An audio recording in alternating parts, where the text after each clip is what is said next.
The document sat on Yelena Blackwell's mahogany desk, like a death sentence wrapped in expensive cream paper, sealed with black wax bearing the Von Carstein crest, a crowned serpent devouring its own tail. She had, exactly 47 minutes before the Duke arrived, to dissolve the contract her grandfather had signed 300 years ago.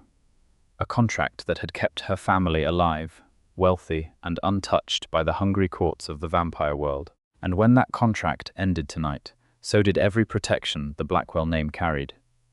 Yelena pressed her fingers flat against the desk and breathed slowly, deliberately, the way her grandmother had taught her.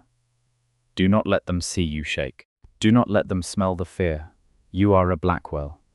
You carry iron in your blood and fire in your spine. The penthouse was silent except for the low hum of London 30 floors below and the faint sound of her own heartbeat, which she suspected the vampire standing just outside her door had already heard. She had known he was in the building for 6 minutes before the elevator announced his arrival. The air itself changed when Emeric Von Carstein entered a space, dropped 2 degrees, grew heavy with something ancient and undeniable, pressed against the skin like velvet drawn too tight. The doors opened. He did not knock. Dukes of the old court never knocked. Emeric Von Carstein was, without question, the most dangerous thing Yelena Blackwell had ever seen in 28 years of navigating a world full of dangerous things. He stood 6 feet and 3 inches of absolute, dressed in a charcoal suit that probably cost more than her first car. White hair swept back from a face so precisely beautiful it looked carved rather than born. His skin was the pale of old marble, of moonlight on snow, of something that had never seen a living sun. His eyes were deep crimson at the center, bleeding into black at the edges. And they fixed on her the moment he stepped through the doorway, with the kind of focused attention that made prey animals understand, instinctively, that running would only make it worse. He was flanked by 2 members of his inner guard, Aldrich and Solvane, both ancient vampires, both wearing the same expression of carved indifference. Neither mattered right now. Only the Duke mattered. "Miss Blackwell," he said, and his voice was the thing that surprised people who had never heard it. Low, precise, each word placed like a chess piece rather than spoken. There was an accent underneath the modern English, something Central European and centuries deep. "You have read the dissolution papers. It was not a question." "I have," Yelena said, and she was proud that her voice did not waver. "Sit down, Your Grace." Something moved in those red-black eyes, not quite surprise. Something closer to interest. "I prefer to stand during formal proceedings and I prefer to negotiate from a position of equal footing," Yelena said. "So if you insist on standing, I will stand too, and we can both be uncomfortable for the duration of this conversation." She paused exactly 1 beat. "Or we can sit like civilized people and discuss why you are making a catastrophic mistake." Aldrich made a sound. It might have been a warning. It might have been the beginning of a laugh he stopped himself from completing. Emeric Von Carstein sat. He did it the way he did everything, with complete deliberate control, as though sitting were a choice of absolute sovereignty rather than a concession. He settled into the chair across from her desk like a king occupying a temporary throne, crossed one leg over the other, and watched her with those impossible eyes. "You have 20 minutes before the contract reaches its dissolution window," he said, "after which point no negotiation is legally binding under blood law. Speak." Yelena opened the folder she had prepared and slid the first document across the desk. "I know why you are ending the contract," she said, "and it is not because the terms have expired." A silence. The room seemed to hold its breath. "The Blackwell contract," Emeric said carefully, "expires at midnight tonight. The date is recorded in the original document which your grandfather signed. My grandfather signed it for 300 years of protection in exchange for the Blackwell family serving as human liaisons to the mortal banking and legal systems. 300 years. Yelena tapped the document she had slid across. "The contract was signed in October of 1724, which means, Your Grace, that it does not expire until October of 2024, which is 4 months from tonight." The silence that followed was of a different quality entirely. Emeric looked at the document. He did not touch it, but his eyes moved across with the reading speed of someone who had done nothing but process information for several centuries. "My legal counsel reviewed the dissolution date," he said, and his voice gave away absolutely nothing. Your legal counsel used the amended copy filed in 1891 during the Great Court consolidation, Yelena said. The amendment adjusted several protective clauses but recorded the date incorrectly. The original, however, she slid a second document across, older, the paper nearly translucent with age, the ink faded to rust, is quite clear. I had it authenticated by 3 independent scholars and 1 member of the Archive Council, all of whose signatures are on the certification page. Emeric Von Carstein looked at the original document for a long time, then he looked at her. You did not simply discover this error, he said. You have known for some time. I have known for 8 months, Yelena confirmed, since the moment I took full control of Blackwell Holdings and began a complete audit of our family's obligations and protections. I found the discrepancy immediately. And yet you said nothing. You waited for tonight. I needed to understand, Yelena said, why you wanted the contract ended early. Because you are not a man who makes procedural errors and accepts them passively. If you intended to dissolve this contract 4 months ahead of schedule, you had a reason. And whatever that reason is, it is connected to what has been happening in the courts over the last 6 months. The temperature in the room dropped another degree. Emeric uncrossed his legs and leaned forward, and for the first time since entering the room, Yelena felt the full weight of what he actually was.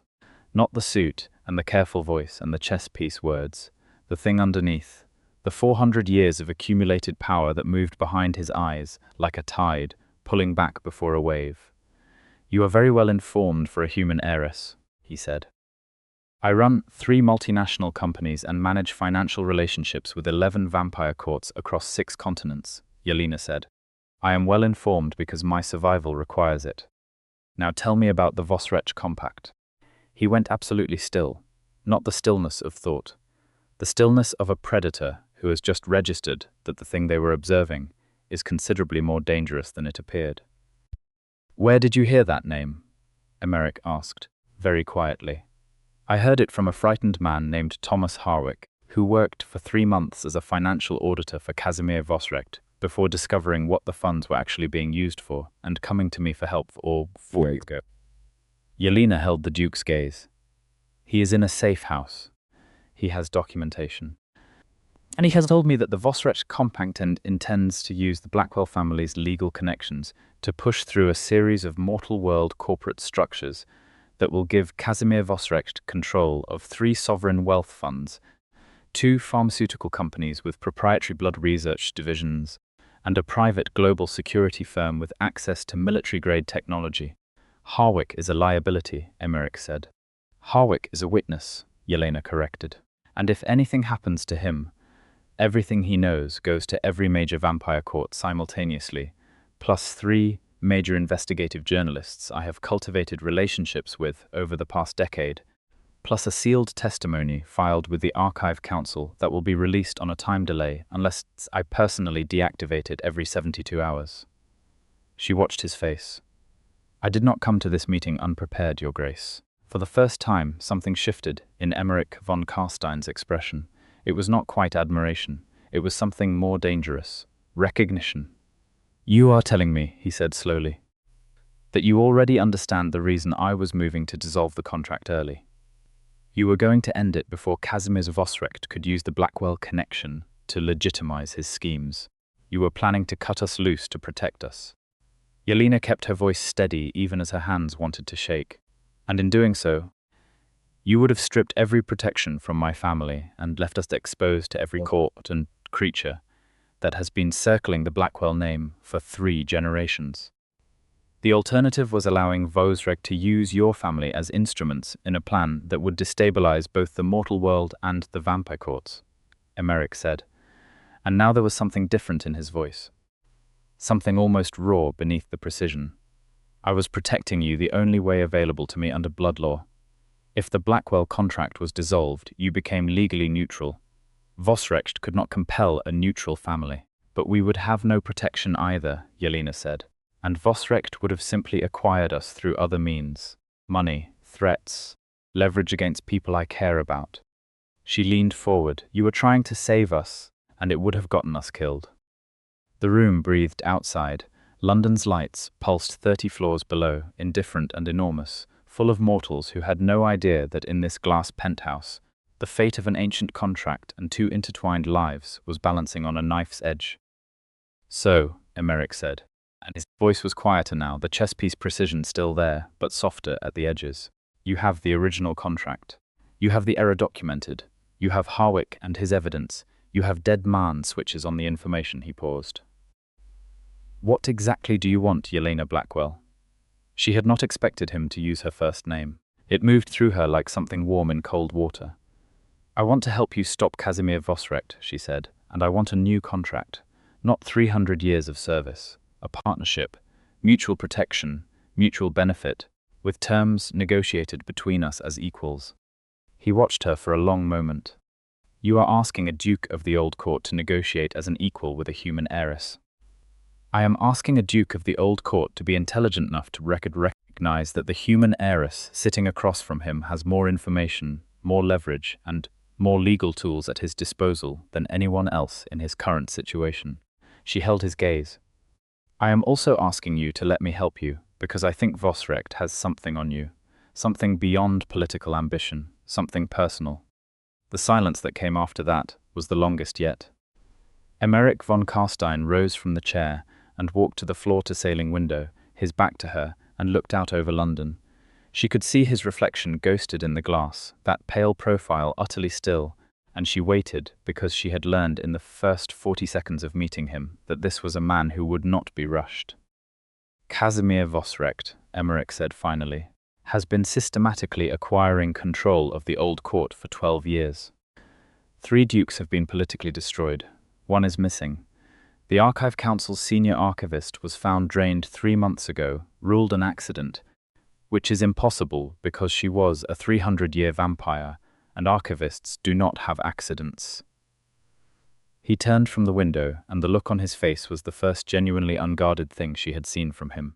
"He has something that I need to destroy, a document. A blood contract signed 400 years ago that he has used to bind my house to his Sisyphus. Under blood law, while that contract exists, I cannot move against him openly without violating an oath that would strip my title, my car-standing, and my ability to protect anyone under my protection." Yelena felt the pieces settle into place. "He has bound you," she said. "That is why you could not simply go to war with him. That is why you were maneuvering around the edges, trying to remove us as his potential tools without confronting him directly." "Blood law is absolute," Emeric said. "The oath it binds cannot be broken by will alone.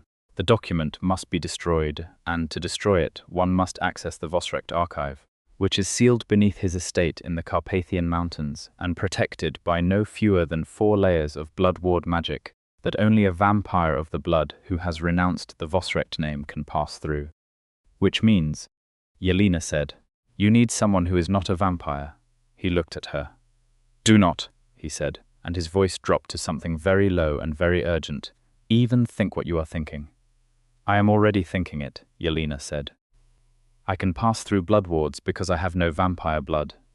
Harwick has the layout of Vosrecht's estate from his time working there. I have the legal documentation that can create a cover identity and a legitimate reason to be on the estate grounds, and you," she met his gaze, "would be there with me.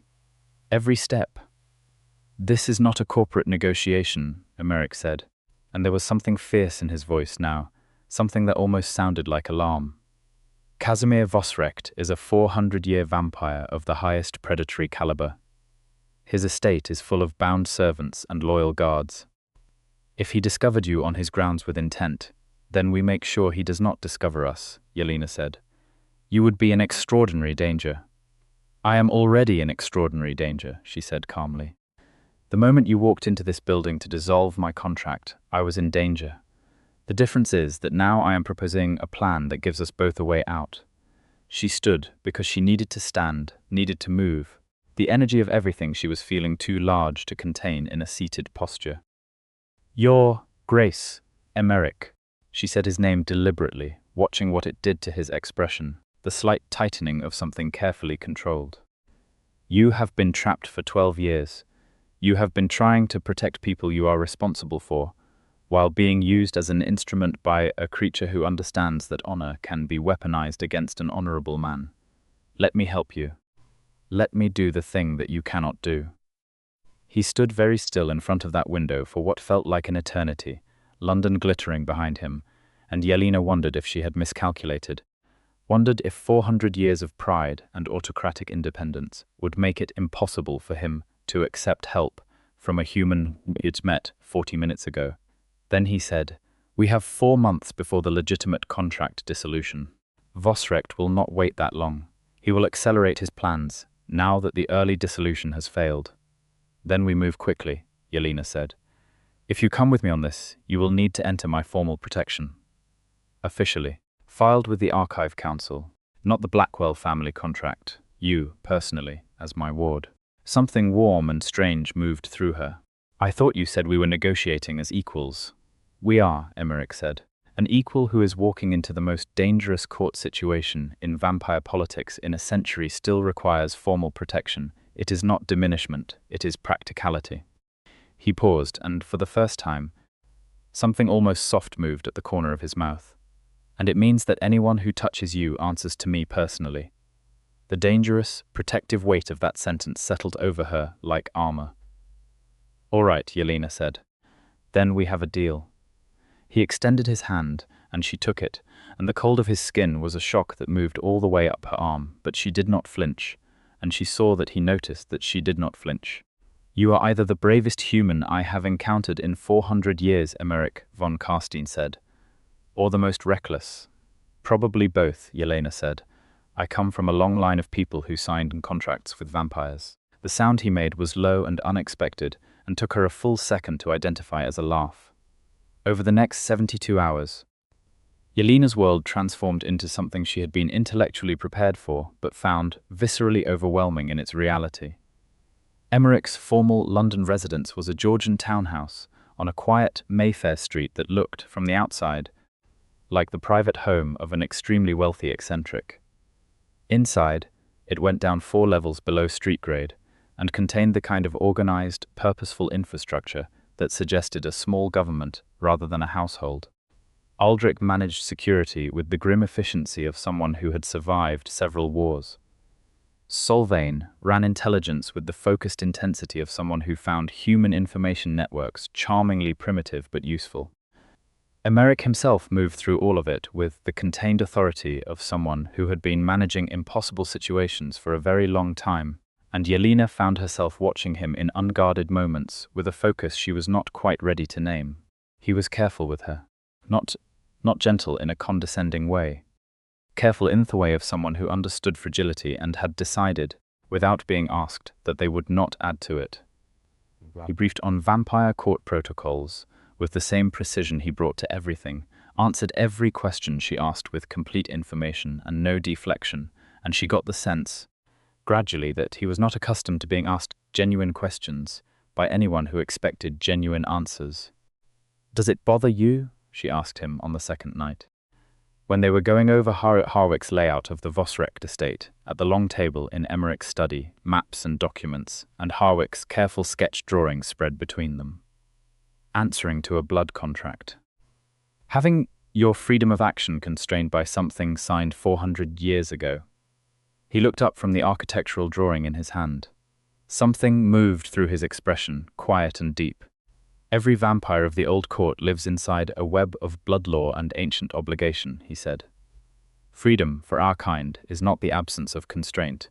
It is the ability to determine which constraints are worth bearing." He set the drawing down.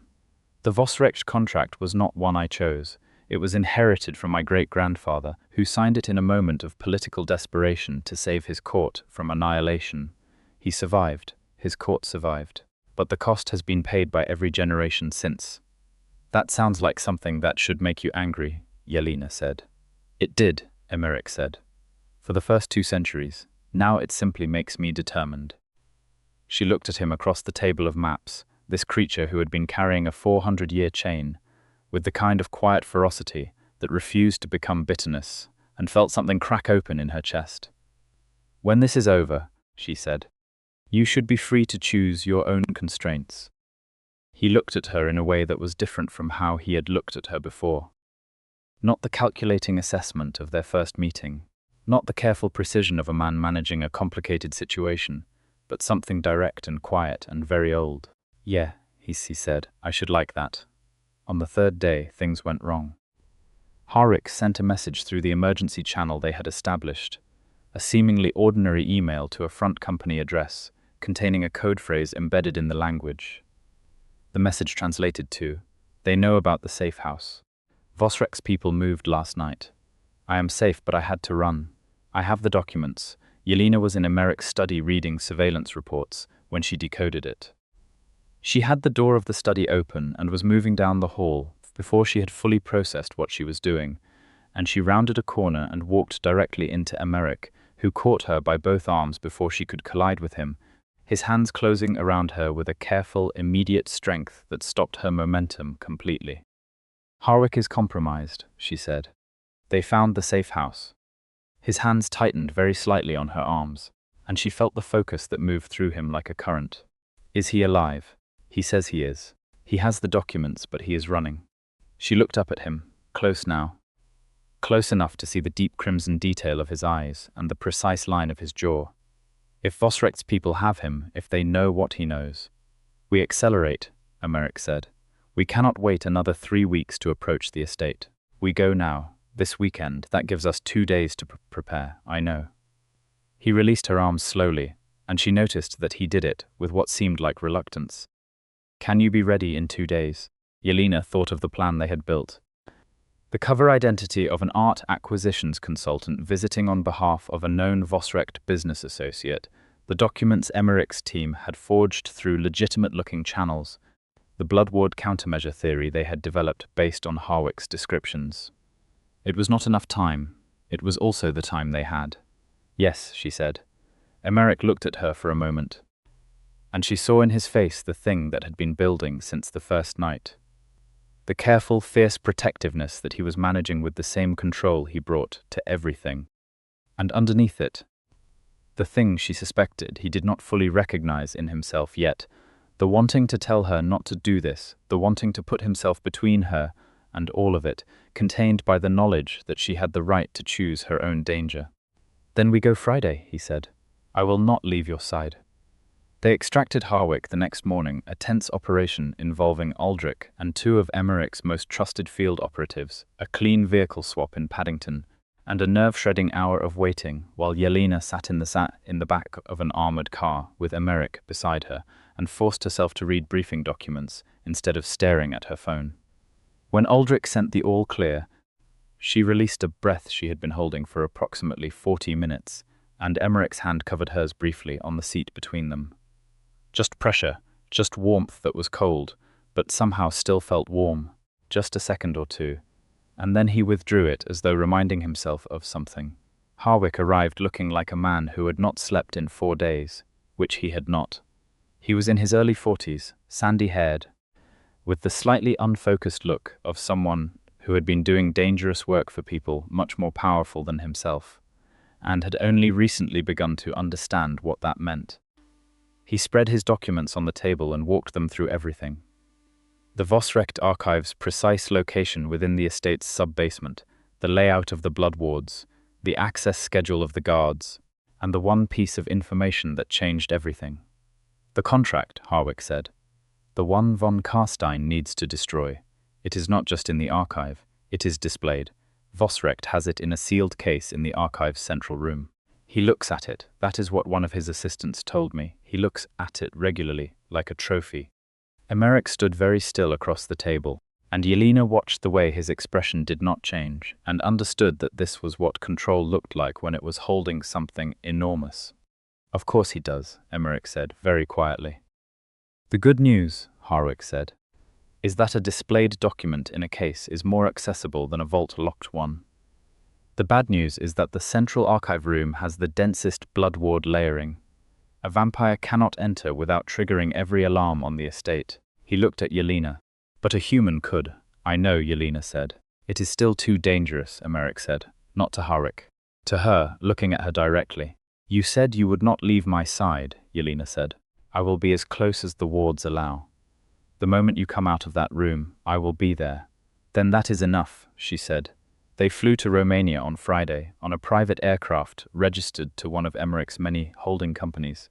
In the false identities that Emeric's team had constructed with the kind of thoroughness that only centuries of practice could produce. Solvane was aboard, and 2 additional operatives, and Harwick, who had insisted on coming and whom Emeric had permitted over what Yelena sensed was a profound internal objection. Simply because Harwick knew the estate layout better than anyone. The Carpathians were enormous and dark and beautiful in a way that felt less like scenery and more like intention, as though the mountains themselves had decided to be dramatic. The Vosrecht estate occupied a ridge above a valley that had been cleared of settlements 3 centuries ago, surrounded by dense forest and accessed by a single winding road that was monitored by surveillance technology disguised as weather stations. Emeric had people who had been observing it for a week, and their last report gave them a narrow window on Saturday night when the guard rotation created a 12-minute gap on the estate's eastern approach. They made camp in a forested property 2 kilometers from the estate, a rented farmhouse that Emeric's team had taken possession of under a third-layer alias. And Yelena spent Friday night doing what she had trained herself to do in high-stakes situations. Sleeping, not well, but sleeping. She woke at 3 in the morning to find Emeric sitting in the chair by the window of her room, not watching her but watching the dark outside, utterly still in the way of his kind. And she did not feel alarmed by his presence, but instead felt something she chose not to examine too closely. The particular quality of safety that comes from proximity to someone who is very dangerous and entirely on your side. You could not sleep, she said, because it was not a question. Vampires do not require sleep in the conventional sense, he said, turning from the window. But no, I could not. He looked at her in the dim room, the dark outside making the interior feel warmer and more contained than it was. Are you afraid? Yelena considered the question with the honesty she had always believed was more useful than false courage. Yes, she said. But I have been afraid of things my whole life, and I have done them anyway. Fear is not a reason to stop. He was quiet for a moment, and she could feel him thinking. Tell me about your family, she said. Not the political history. Tell me something real. He looked at her with something that might have been surprise. My mother, he said after a pause, was the finest strategist in the Eastern courts. She was married to my father in a political alliance, and she loved him so completely that when he was killed during the court wars of the 16th century, she spent 40 years exacting precise, methodical revenge on everyone responsible, and then she came home and told me she was finished with courts. She retreated to a small castle in the Black Forest and spent the next century making wine and translating ancient texts and refusing every political invitation she received. Something almost gentle moved across his face. She was extraordinary, was? She walked into sunlight, he said quietly, in 1883. By choice, she had decided she was done. Yelena felt the weight of that, the absolute specificity of it, the grief that had clearly had a very long time to settle but had not gone anywhere. I am sorry, she said, and meant it. It was her right, he said. I understood it. I was not certain I forgave her for it for a very long time, but I understood. He paused. She would have liked you. Yelena lay quiet in the dim room and let that sentence sit between them, warm and unexpected and far too important. Why? She asked. Because you are not afraid of what you are, Emeric said. You know exactly what you are, and you walk into a room full of ancient vampires, and you negotiate. Something moved across his face that she was beginning to recognize as the unguarded version of the control he wore like armor. Most humans, when they encounter genuine vampire authority, do one of 2 things. They fall apart or they perform bravado that is made entirely of terror. You do neither. You assess, you plan, you move. He met her eyes. I have not met many people like that, vampire or human. You sound almost impressed, Yelena said. I am entirely impressed, Emeric said, without any deflection at all, and the simplicity of it hit her harder than anything more elaborate could have. She fell back to sleep some time later, and in the morning she did not mention the conversation, and neither did he. But something between them had shifted in the night, settled into a different register, less formal, more true. The window became at 11:47 on Saturday night. Yelena wore dark clothes and the small earpiece that gave her a direct line to Emeric, Who would be at the closest point the blood wards allowed, approximately 30 meters from the archive entrance? Heiress had marked the access point in precise detail, a staff entrance on the estate's eastern face, a short corridor, 2 levels down by a service elevator, whose camera was on the gap rotation, and then the archive room itself, which would be visually monitored but not motion-warded, because Vosrecht, according to Heiress, was supremely confident that no vampire could enter without triggering the blood wards and had not considered the possibility of a human accomplice. That arrogance, Yelena thought, as she moved across the dark estate grounds with Solvane at her flank to the ward boundary, was the most useful thing Casimir Vosrecht had ever done for them. "I am at the entry point," she murmured. "I am here." Emeric's voice in her ear, very close, very steady. "The guard rotation confirms the window. You have 11 minutes from understood." She looked at Solvane, who gave her one sharp nod and melted back into the dark to maintain perimeter. She looked toward the eastern face of the estate, a long stone building that must have been a castle once, expanded and renovated across centuries into something vast and cold and palatial. Then she moved. The staff entrance was exactly where Heiress had said it would be. The corridor was lit with cold LED strips that turned everything clinical and grey. The service elevator moved silently, and she counted floors in her head, 2 down, 2 down. The archive level, the doors opened, the archive room was extraordinary.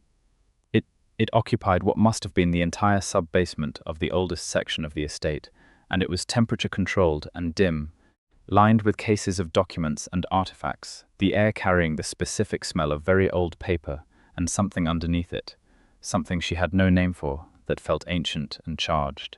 She moved along the cases, eyes scanning, heart beating at a rate she was managing by sheer force of will. The central case was exactly where Heiress had said it would be. The document inside was older than anything else in the room. The parchment had gone almost amber with age, and the script was in a language she could not read, but she could see the wax seal at the bottom, the Von Carstein serpent, and beneath it a different seal she did not recognize, and 2 signatures in ink so old it had turned to shadow. Her hands were perfectly steady as she used the glass cutter from her pocket, made the precise small arc that Heiress had described, lifted the glass panel, and took the document. It was lighter than she expected. "I have it," she murmured. "Come out," Emeric said immediately, his voice carrying something she had never heard in it before, something fierce and urgent and barely contained. "Now, Yelena." She was already moving, back through the cases, back to the elevator, and she was in the corridor when every light in the corridor changed from blue-white to a deep, pulsing red, and an alarm began to sound. Not the screaming electronic alarm she had feared, but a low, resonant vibration that she felt in her teeth and sternum. "We have been triggered," Solvane's voice crackled. "Not the archive ward. A separate system. Someone new. Move," Emeric's voice, and it was different now. The precision stripped back to something direct and absolute. "Yelena, come to me. Do not stop." She ran. The staff corridor ended in a door she pushed through into open night air, and she was sprinting across the estate grounds toward the tree line where Emeric was, and she could hear behind her the estate doors bursting open, could hear the sounds of Vosrecht's people deploying, and she ran with everything she had and burst through the edge of the blood ward line, and Emeric was there. He caught her in his arms before she finished the momentum of her last stride, one arm around her back, pulling her into the shelter of his body, and then he was moving, carrying her at a speed no human could match, through the dark trees, faster than anything, the forest becoming a blur of dark and cold air. And she held the ancient document against her chest and trusted him completely and felt no fear at all. They made the extraction vehicle in 4 minutes and 40 seconds. Heiress was already inside. Solvane arrived 8 seconds later, and Aldrich brought the vehicle moving before all the doors were closed, and they were deep into the forested road before the sounds of the Yestist behind them faded to nothing. Yelena sat with the document in her lap and Emeric beside her, and she became aware that his arm was still around her, that he had not released her from the moment he caught her on the estate grounds, and that he seemed to have no immediate intention of doing so, and she found she had no immediate intention of moving. "You are uninjured," he said. "Not a question, a verification." I am fine, she said. She felt him exhale, not breath in the human sense, but a release of something held very tight. And the arm around her shoulders settled rather than loosened, and she turned her face toward him in the dark vehicle, and found him already looking at her, those impossible red-black eyes very close and very intent. Sylvain said someone knew, Yelena said. A separate system. Someone warned Vosrek that we were coming, Emeric said. Not about the archive specifically, but that we were in Romania, someone in our network. Harwick? Yelena asked, though her gut resisted it. No, Emeric said with quiet certainty. Harwick has too much to lose, and he brought us this far in good faith. He paused. I have a suspicion. We will verify it when we reach the airfield. The document was verified by Emeric himself, with the kind of careful precision of a man confirming a thing he has been waiting 400 years to see. He held it, turned it, and then very deliberately tore it in half. The sound it made was extraordinary. Not just the sound of old paper, but something underneath it. A resonance like a bell struck below human hearing that moved through the vehicle and made Harwick press back in his seat and made Solveig close her eyes briefly. The Von Carstein seal, severed cleanly through the middle, fell in 2 pieces. Emeric looked at them for a long moment. It is done, he said. Very quiet, very absolute. Yelena watched his face and saw what freedom looked like when it arrived after 400 years, and it did not look like relief. It looked like a man standing at the edge of an enormous landscape, still not entirely able to believe the chains were gone, still feeling the weight of them in phantom form. She put her hand on his. He turned his over and held hers. They landed in London at dawn, which required Emeric and his people to move from the airfield via blacked-out vehicles. Sunlight, Emeric had explained early in their acquaintance, was not immediately fatal for old court vampires of his standing. But it was painful and damaging, and he preferred to treat it with the respect of something genuinely dangerous, rather than theatrical avoidance. Yelena found herself thinking about this detail as they drove through London's early morning streets, thinking about all the accommodations and negotiations and careful arrangements that being what he was required, and how he carried all of it with that unbroken, unhurried composure. The suspected informant was identified by afternoon. It was a junior operative in Emeric's network who had been quietly acquired by Vosrek 6 months ago through the oldest method available. Financial debt and the threat of what that debt might bring down on the operative's family. Emeric handled the situation with the precise, unhurried authority of someone who had been managing human and vampire weakness for centuries. The operative's family was taken under protection, genuinely, practically, not as a gesture but as a functional arrangement.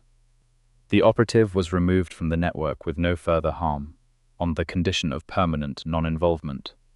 Yelena watched the whole thing and thought, this is what honor looks like when it has been practiced for 400 years.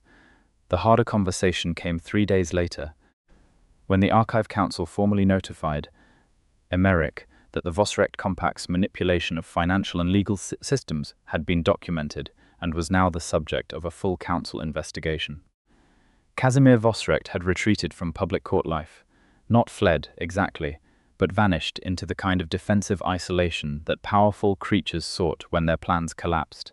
He was not immediately neutralized, but the structure he had spent 12 years building was fracturing, and without the Von Carstein name constrained beneath the old contract, he had lost the keystone of his entire strategy. He will regroup, Emeric said, at the long table in his study that had become, over the past 2 weeks, a place Yelena associated with the particular feeling of working alongside someone who was exactly as sharp as she was. He is not finished. He is a 400-year vampire with resources we have not fully mapped, but he has lost the momentum, Yelena said. And the council investigation gives us legal structure. Anything he does now is exposed. Yes. Emeric looked at the council notification for a moment. You should know that I submitted your testimony to the council as part of the investigation record. Your analysis of the financial structures was the clearest accounting they had received. Several senior members were, impressed is perhaps not strong enough. Astonished might be more accurate. Yelena looked at him. You submitted my work.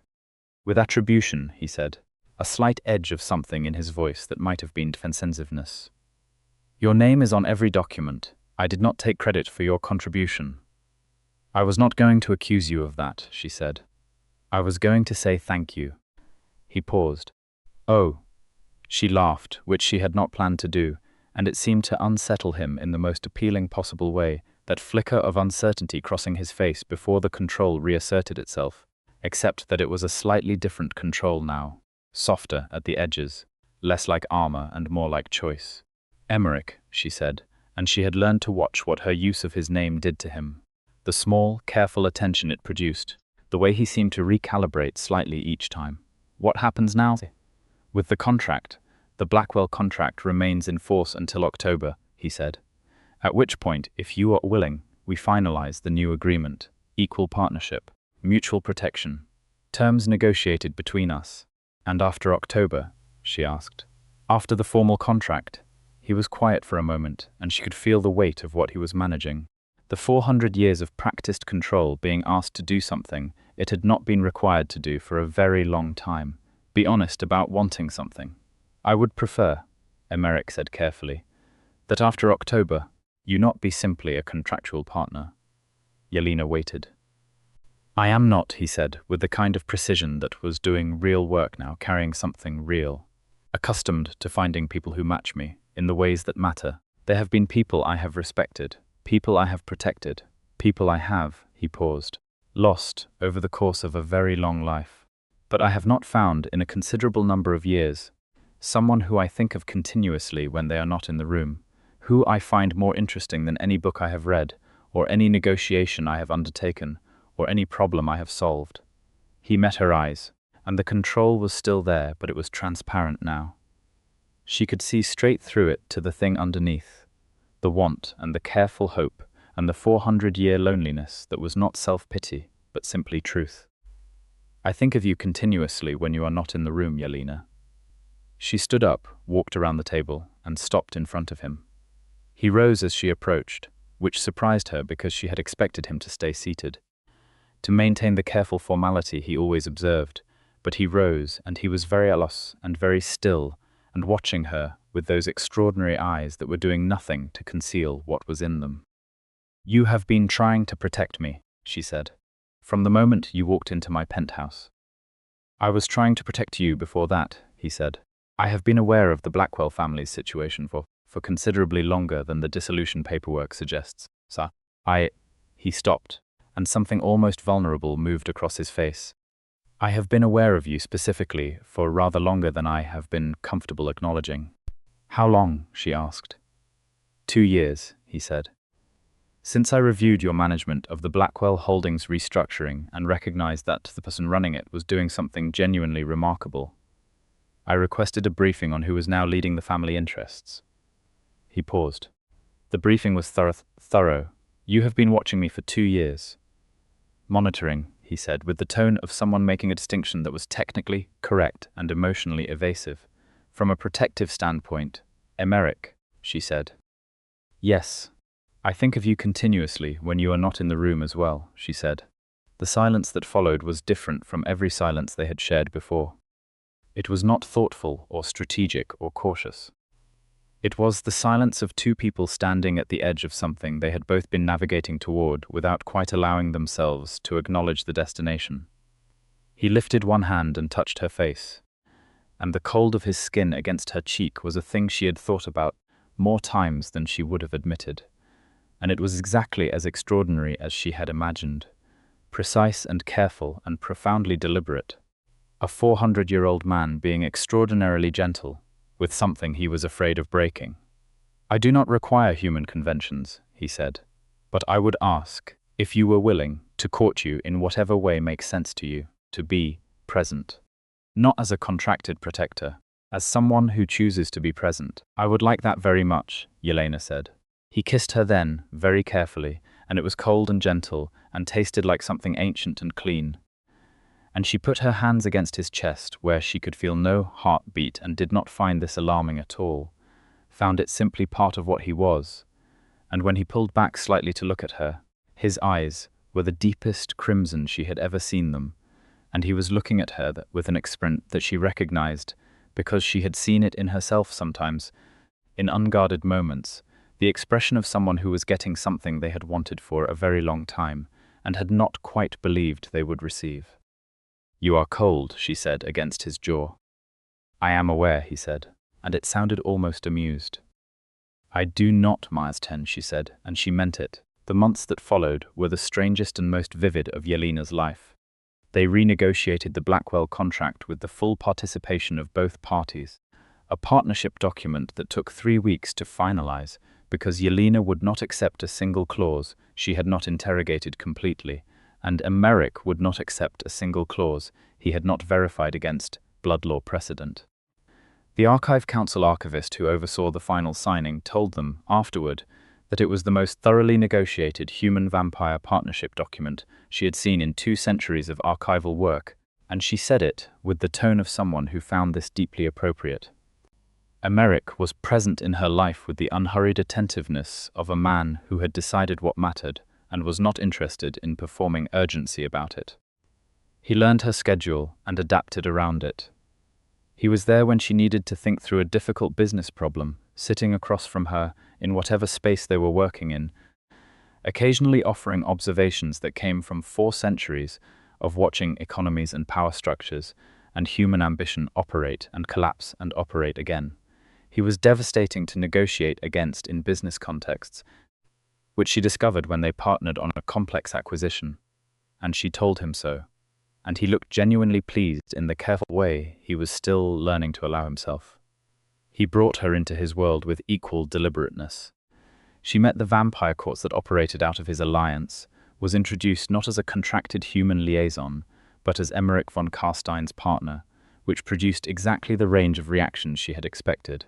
Some calculation, some hostility, considerable curiosity, and from the older vampires especially, a watchful reassessment that she bore with the composure her grandmother had taught her, and that Emeric stood beside her during, with the absolute stillness of a man communicating, without a word, that any challenge to her would be answered by him personally.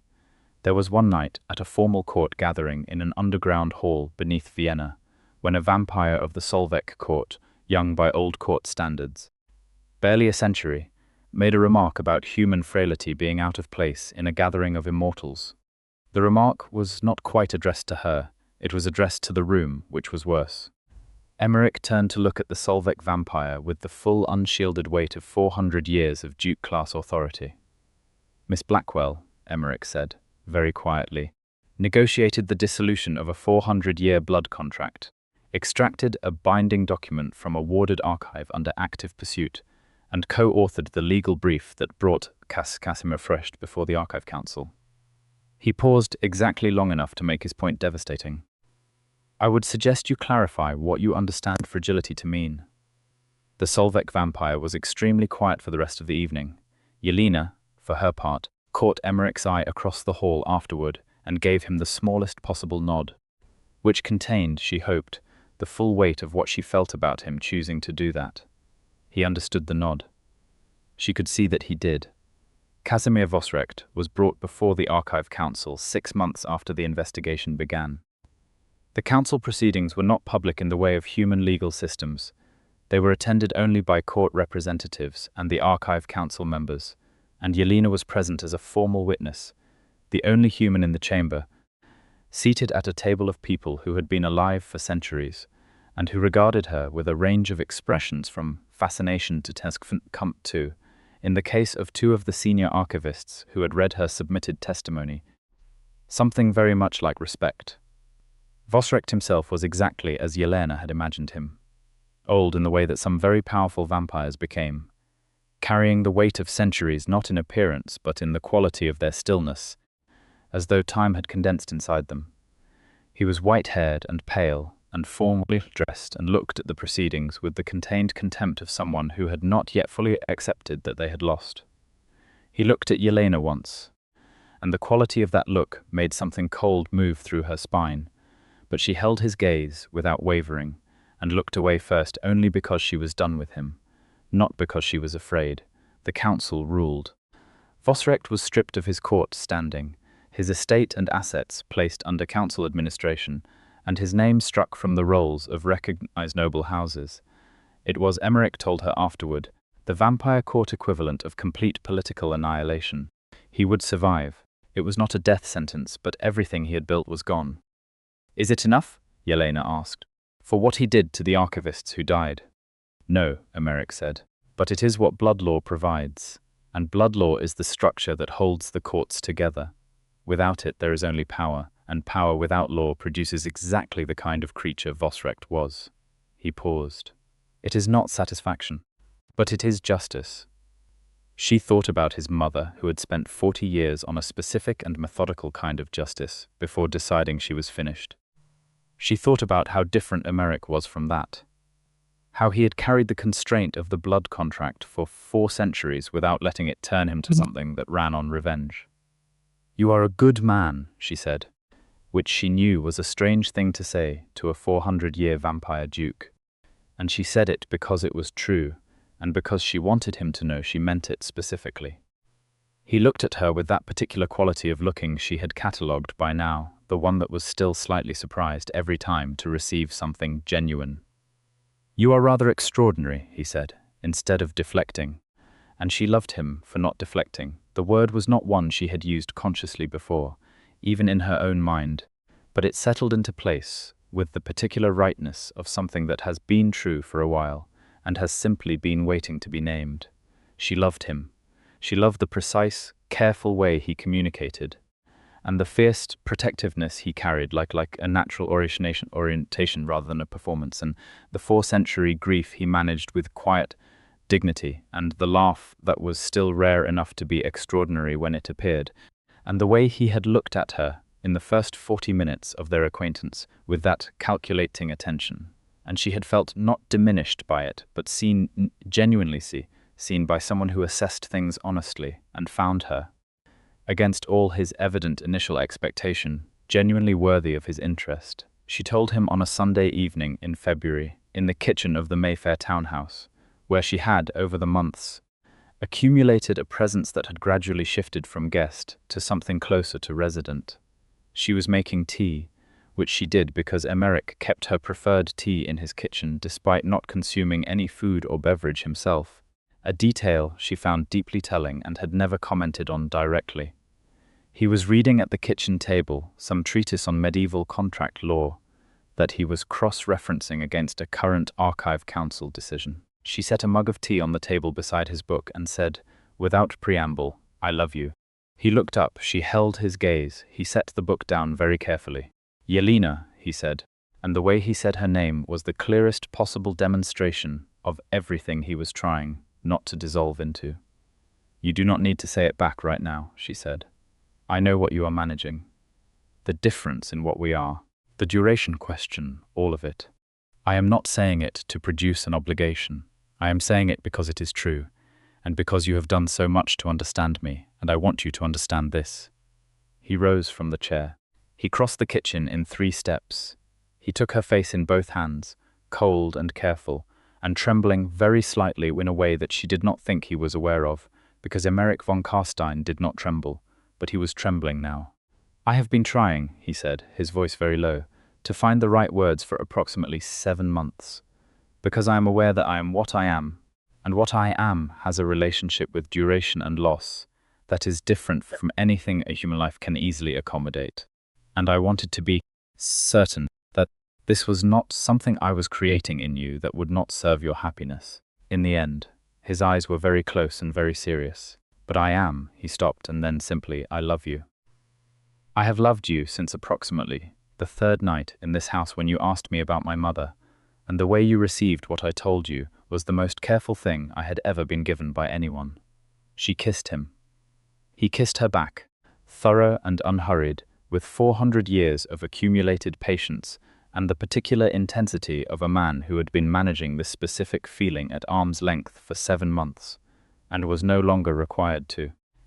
They talked for a long time that night about the things they had not talked about directly.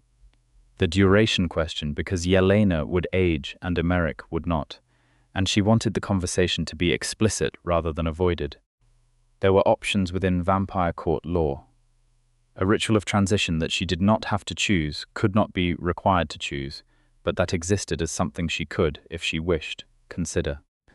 She said she needed time with that consideration, which was honest. He said he had every patience, which was honest.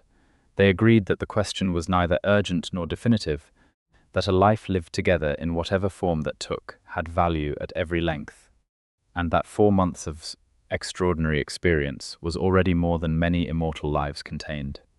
They talked about her work, the Blackwell Holdings' future, the new partnership with the Von Carstein court that had already produced 2 major collaborative ventures between human financial structures and vampire court resources. They talked about the Archive Council and the ongoing stabilization of the court system following Vosrek's removal. They talked about Heiress, who had been given a permanent position in the new partnership infrastructure and who had become, somewhat improbably, one of the most useful people in their combined operation. They talked about Solvane, who had thawed toward Yelena in the gradual, dignified way of vampires who respected capability and had decided, over the course of several months of observation, that Yelena possessed it in sufficient quantity. Aldrich had said nothing but had begun, approximately 2 months in, to leave her coffee, the precise blend she preferred, in the kitchen every morning before she woke, which she had recognized as the most Aldrich-shaped declaration of acceptance available.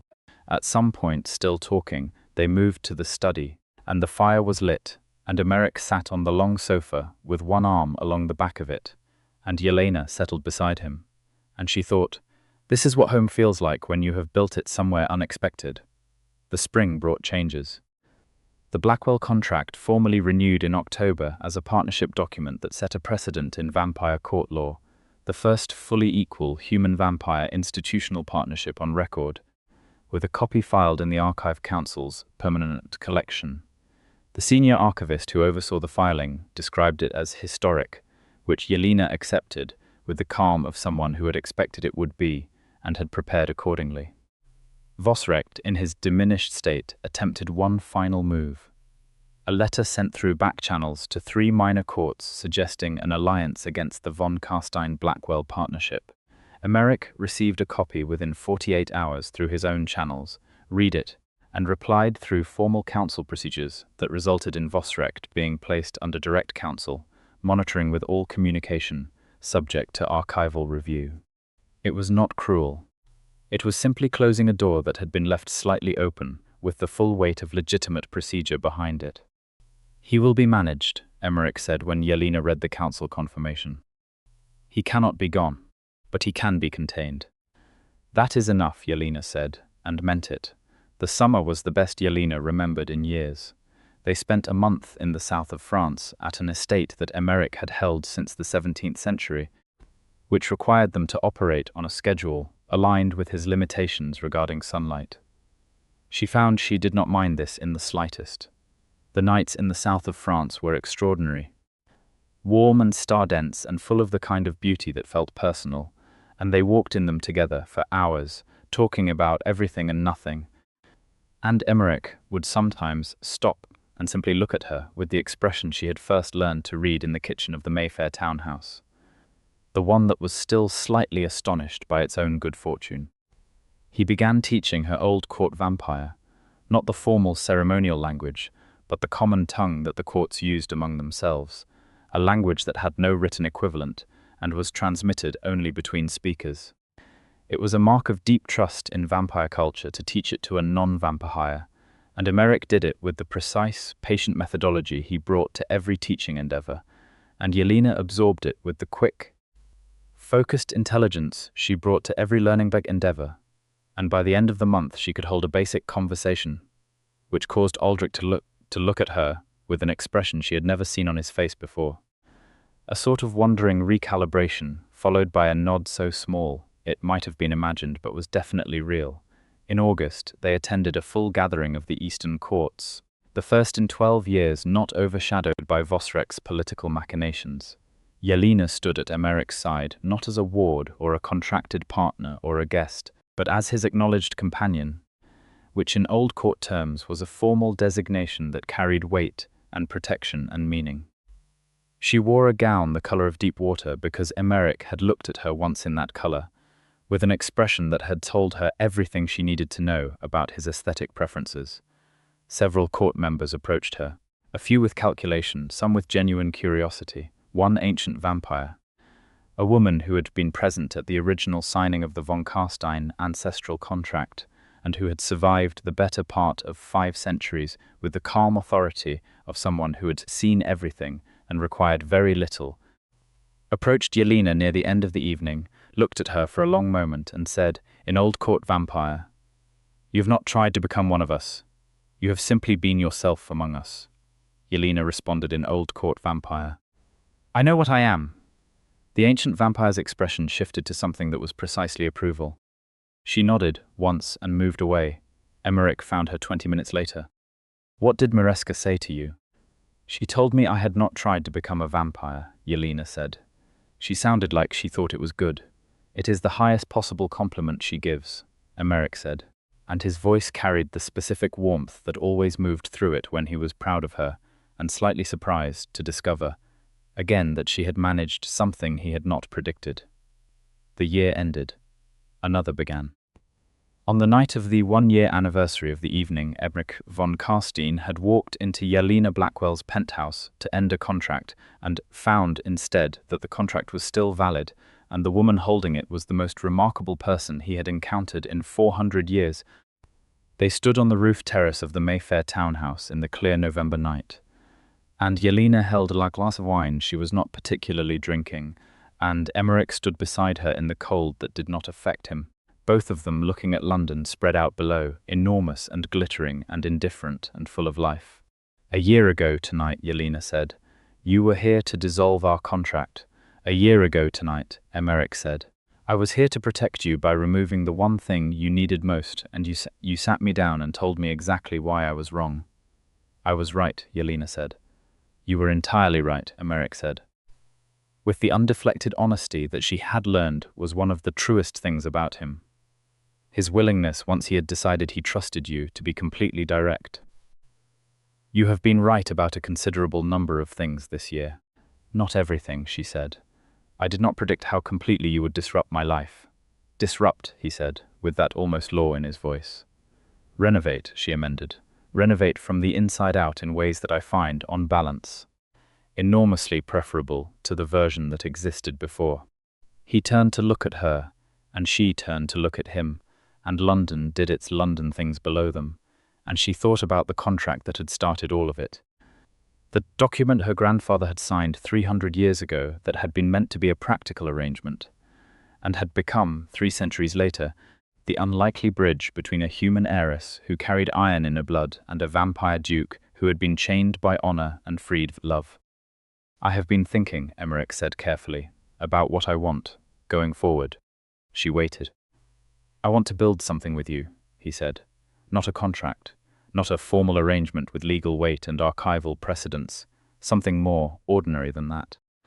I want mornings where you are in the house, reading something infuriating, and I am working in the study, and we eat dinner, or you eat dinner in the kitchen while Aldrich pretends he does not find this arrangement deeply satisfying. I want to be there when you handle something difficult, and I want to tell you when you have that you were extraordinary. I want..." He stopped, recalibrated, continued. "I want the life that has been assembling itself over this past year to simply continue, to be chosen by both of us, explicitly." Yelena looked at him for a long moment. "Emeric Von Carstein," she said.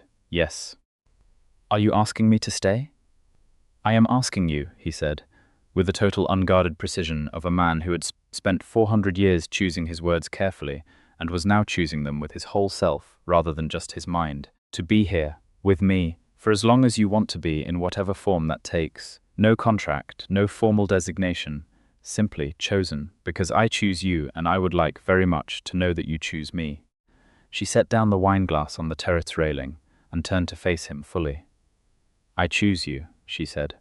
"I have been choosing you since approximately the moment you sat down at my negotiating table because I told you to, and that was the first of approximately 1,000 moments since then that have confirmed the choice." She reached up and put her hand against his face, cold and still and precisely beautiful in the London night. "I choose you." He covered her hand with his, pressing it more firmly against his cheek, and closed his eyes briefly, and the expression on his face was so unguarded that she felt the privilege of it all the way through her. "Good," he said very quietly. She laughed softly, and he opened his eyes, and they were the deepest crimson, warm in the dark, 400 years deep and full of something she recognized because she felt it herself. The particular quality of happiness that's not from everything being simple, but from finding the person with whom every complexity becomes bearable and every ordinary moment becomes, without warning, extraordinary. He kissed her on the roof of the Mayfair townhouse while London breathed below them. And the November air was cold, and she did not mind. And somewhere in the house below, Aldrich was, she would later discover, leaving her preferred tea ready for the morning, which was Aldrich's way of expressing everything he would never say. The ancient contract had been signed 300 years ago as a practical arrangement between a human family and a vampire court. It had been renewed tonight as something that required no paperwork and no archival certification and no blood law precedent, because it was simply true, the way that things which are genuinely true do not require documentation. It existed in the choosing, in the standing together on a cold November rooftop, in the 400 years of loneliness that had ended in a penthouse negotiation, in the 28 years of careful strength that had found, at last, something worthy of being strong for. Yelena Blackwell had come to end a contract and had negotiated a freedom she had not known she was seeking. Emeric Von Carstein had come to protect her and had found, to his considerable astonishment and his lasting gratitude, that she was entirely capable of protecting herself, which left him free to simply love her instead. They went inside, out of the cold that only one of them felt, and the lights of London went on being enormous and indifferent and full of life, and in the Mayfair townhouse, in the warm study with the fire going, and the books covering every wall, and the long sofa, and the tea that was already prepared for morning. Two people who had found each other across 300 years of contract and 4 centuries of chain, and one extraordinary evening of negotiation settled into the life they had chosen. And it was, with all the complexity and the ancient weight, and the uncertain duration, and the cold hands, and the crimson eyes, and the iron in the blood composure, and the precise, careful love that had grown between them like something that had always been meant to exist. It was enough. It was more than enough. It was everything.